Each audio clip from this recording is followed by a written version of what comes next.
आपके स्कूल का असली पेपर है, ओरिजिनल पेपर है, वो मिल गया है। आपके स्कूल में यही पेपर आपको सेम टू सेम देखने को मिलेगा। नमस्कार प्यारे बच्चों, स्वागत आप सभी का आपके अपने YouTube चैनल में। अगर आप कक्षा 6 के विद्यार्थी हैं तो इस वीडियो को आपको पूरा देखना है, क्योंकि आज के इस वीडियो के अंदर मैं आपको कक्षा 6 विज्ञान साइंस का एक ऐसा पेपर देने वाला हूं जो आपके अर्धवार्षिक परीक्षा 2023-24 में आने वाला है। यानी आपके स्कूल में ये पेपर आपको सेम टू सेम मिलने वाला है। अगर आपने इस वीडियो को पूरा देख लिया तो विज्ञान के अंदर आप पूरे 50 में से 50 मार्क्स हैं वो इस बार अर्धवार्षिक परीक्षा 2023-24 में बना सकते हैं। तो वीडियो को लास्ट तक देखना है। और वीडियो को शुरू करने से पहले आप सभी बच्चों से मेरी एक रिक्वेस्ट है, यदि अभी तक आपने हमारे चैनल को सब्सक्राइब नहीं किया है तो सब्सक्राइब कर लीजिए और साथ में नोटिफिकेशन बेल को प्रेस कर लीजिए। तो प्यारे बच्चों, जैसा कि आप देख सकते हैं अर्धवार्षिक परीक्षा हाफ ईयरली एग्जाम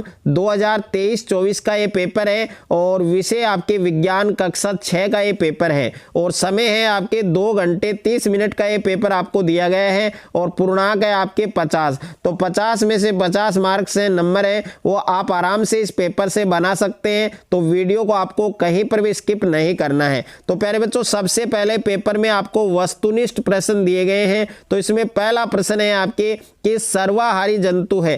तो सर्वाहारी जंतु कौन सा है? तो ए ऑप्शन में गाय, ब में आपके कौवा, स में आपके हाथी और द में आपके बंदर। तो इसमें कौन सा ऑप्शन आपका करेक्ट होगा वो आपको बताना है। और दूसरा सवाल है आपके कि कागज पर तेल का धब्बा खाद्य पदार्थ में किसकी उपस्थिति को दर्शाता है? तो ए ऑप्शन में वसा, ब में आपके प्रोटीन, स में आपके मंड और द में आपके विटामिन। तो कौन सा ऑप्शन आपका सही होगा वो आपको लिखना है। और तीसरा प्रश्न है आपके कि निम्नलिखित में से किस पदार्थ में चमक नहीं पाई जाती है? तो निम्नलिखित में से कौन सा पदार्थ है जिसमें चमक नहीं पाई जाती है, जो चमकदार नहीं होता है? तो ए ऑप्शन है लोहा, ब में आपके लकड़ी, स में तांबा और द में आपके चांदी।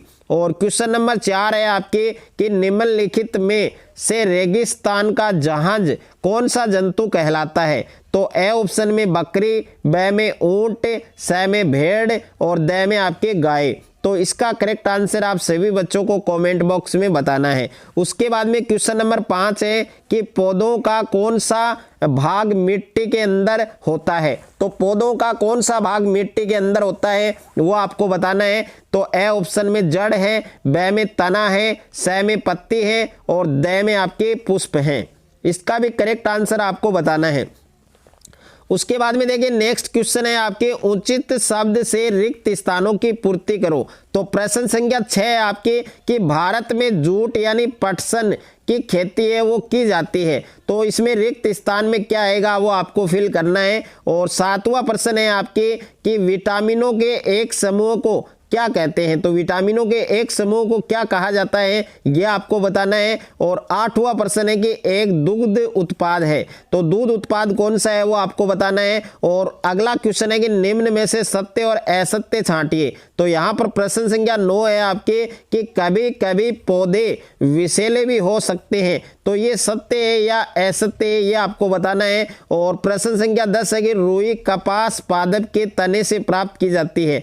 तो यह सत्य है या असत्य है वो आपको बताना है। और क्वेश्चन नंबर 11 है कि पौधों में श्वसन क्रिया केवल दिन में होती है। यानी जो पेड़ पौधे होते हैं, जो पादप होते हैं, उनमें सांस लेने की जो प्रोसेस है, जो श्वसन क्रिया है वो केवल दिन में होती है या रात में भी होती है। तो इसमें सत्य है या असत्य है वो आपको बताना है प्यारे बच्चों। उसके बाद में अति लघुत्रात्मक प्रश्न है। तो अति लघुत्रात्मक प्रश्न आप देख सकते हैं प्रश्न संख्या 12 कि हमारे शरीर को ऊर्जा कैसे मिलती है? तो हमारा जो शरीर होता है उसको ऊर्जा है, एनर्जी है, वो कैसे मिलती है वो आपको बताना है। और प्रश्न संख्या 13 है कि मापन किसे कहते हैं? इसमें आपको मापन की परिभाषा बतानी है।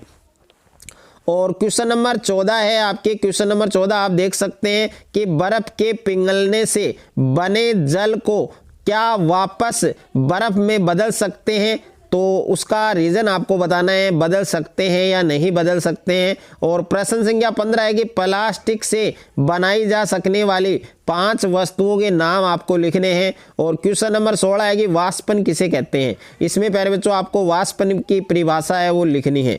उसके बाद में लघु उत्तरात्मक प्रश्न है। तो लघु उत्तरात्मक प्रश्न में प्रश्न संख्या 17 है आपके। प्रश्न संख्या 17 आपको दिया गया है कि हमें रुई है वो कहाँ से और कैसे प्राप्त होती है, कि हमें रुई कहाँ से और कैसे प्राप्त होती है। और प्रश्न संख्या 18 है कि खाद्य सामग्री के प्रमुख जो स्रोत हैं वो बताइए। तो खाद्य सामग्री के प्रमुख स्रोत आपको बताने हैं।